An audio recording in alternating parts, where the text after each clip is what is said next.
for the benefit of our honored guests this afternoon, and also for those budding entrepreneurs who have come to VIE for the first time.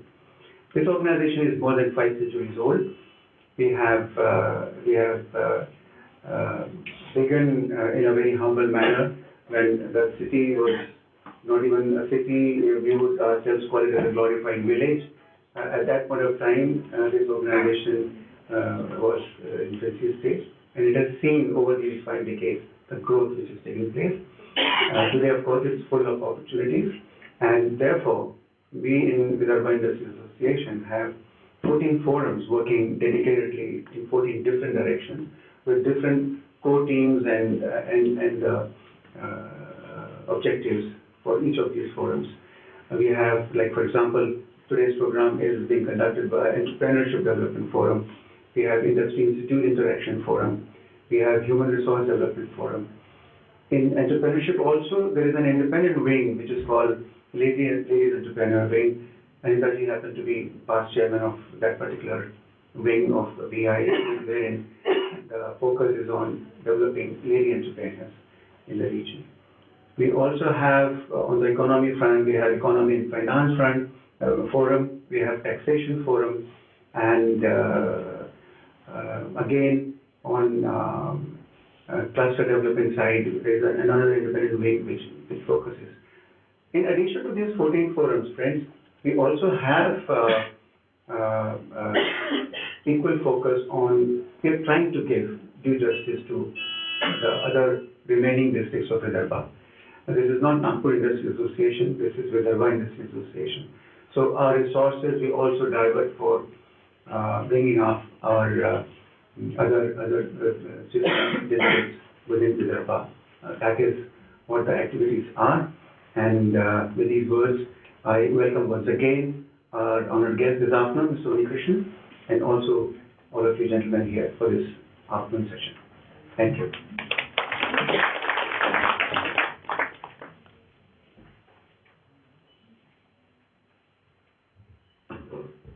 Thank you, sir. Good afternoon, friends. It's my proud privilege to introduce such a big person, industry person, in front of all of you. Mr. Unikrishnan, as you all know, is the Managing Director and CEO of Thermax Limited, Pune. The company has a global presence and operates in the area of heating, cooling, power, water and waste management, air pollution control, and chemicals. He joined Thermax as a graduate training engineer in 1982 after graduating from VNIT Nagpur in 1982 in mechanical engineering. He is a graduate in Advanced Management Program from the Harvard Business School, USA. In 1987, Mr. Unikrishnan joined EID Paris as Deputy Regional Manager, and by 1992, he was the Head of Engineering Division. Mr. Unikrishnan then worked with Terrazzo IMC UAE as AGM, heading the manufacturing, marketing, and commercial operations from 1992 to 1997. He rejoined Thermax as General Manager in 1997 and was elevated as the MD and CEO in 2007. Mr. Unikrishnan chairs a working group of skills under BRICS Business Council. He is the chairman of Capital Goods Scale Council Committee under the NLDC. He co-chairs the National Committee for Capital Goods of FICCI. He also co-chairs the CII National Committee of Industrial Relations. Mr. Unikrishnan is a member of the Development Council constituted by the Ministry of Heavy Industries, Government of India, to create strategies for industrial development of the country. He is a member of the Energy Advisory Committee of Kerala Government Planning Board. He is a member of the AICTE Jury Committee for Annual Ranking of Technical and Management Institute in the country. Mr. Unikrishnan is also a member of the Apex Council to implement the Prime Minister's Fellowship Scheme for Doctoral Research, a joint initiative of the government and industry to encourage industrial research and nurture talent. Mr. Unikrishnan has the following awards to his credit: Asia Innovator Award at the 11th CNBC Asia Business Leaders Award held in Bangkok in November 2012. In 2010, he was awarded the Distinguished Alumni of VNIT Nagpur. So friends, a big round of applause for Mr. Unikrishnan.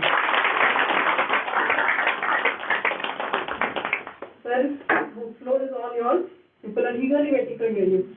Thank you so much.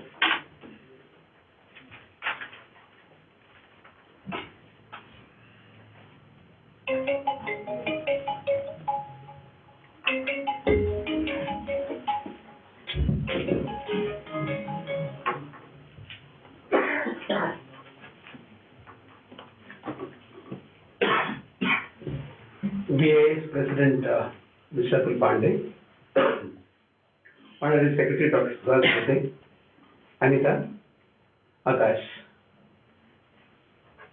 my dear colleagues from the industrial fraternity, and my younger friends who are aspiring to be getting into the industrial fraternity.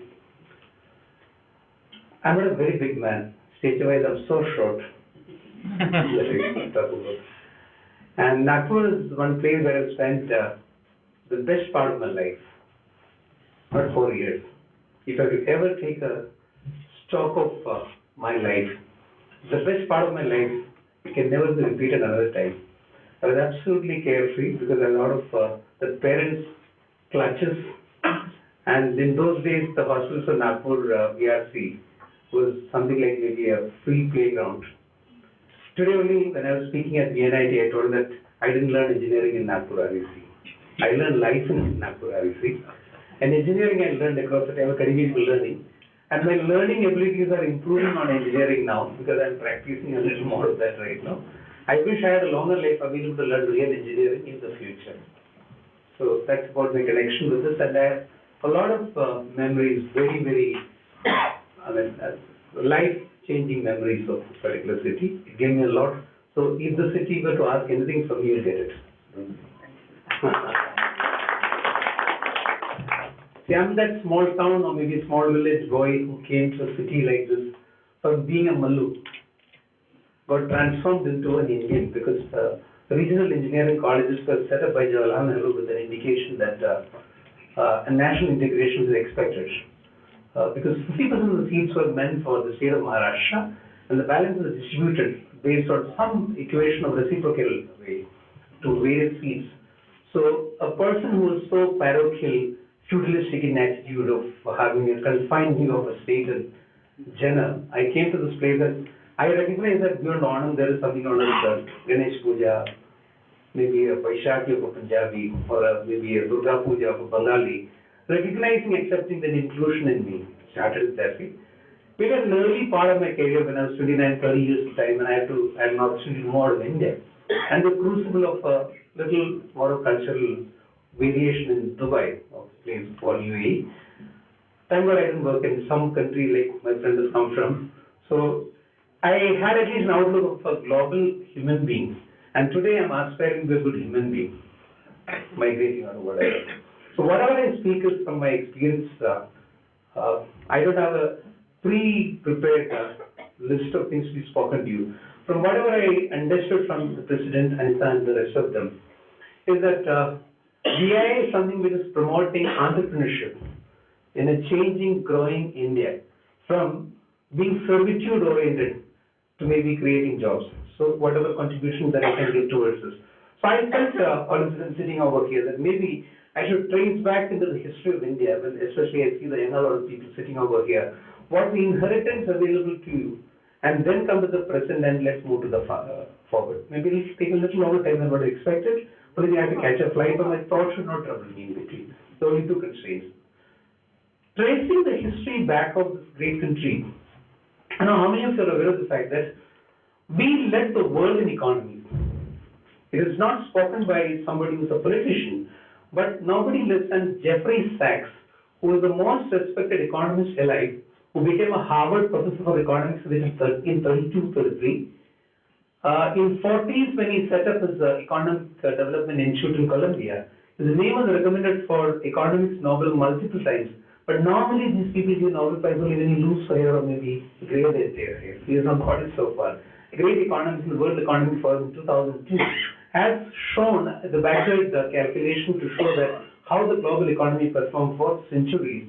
And to our surprise, for a continuous period of 1,500 years, I repeat, 1,500 years, till early 1100, India led the world economy with virtually 30 to 35% of the global GDP coming from the state which is the richest in the world. And the distant number two was China at just about 20%. Maximum they could ever become was 20%. India or the European Union, so-called European Union, was tottering at something like 14 to 15%. And America did not exist because America, this country has not reached the shores of America.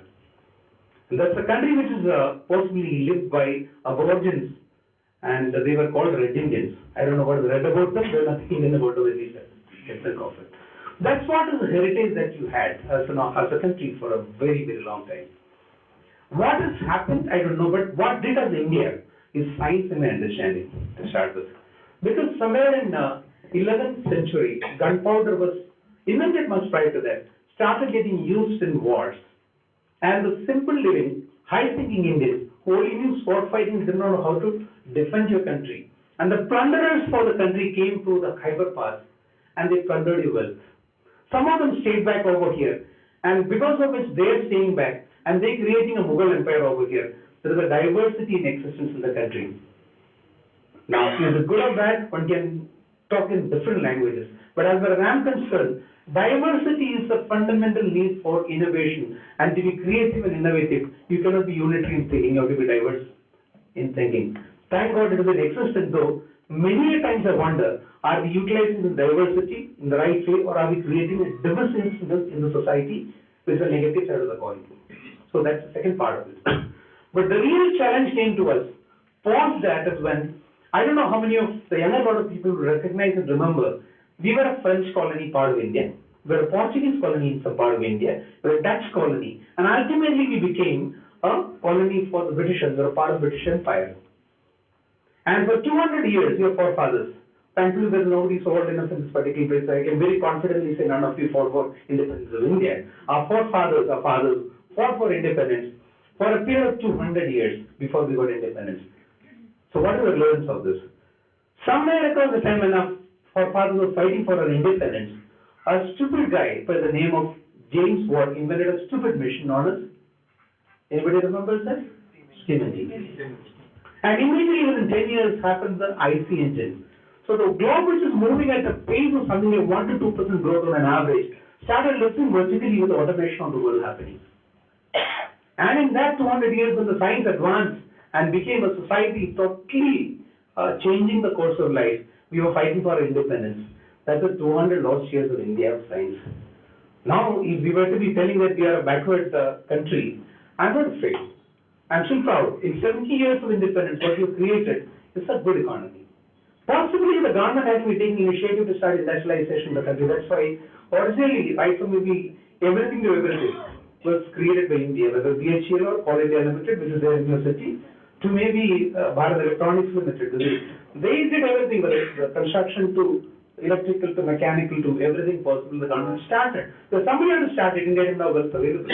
A poor country whose plundered wealth was not available for people. So it started off. And from there we started advancing, but some areas have done good, some areas have not done too well.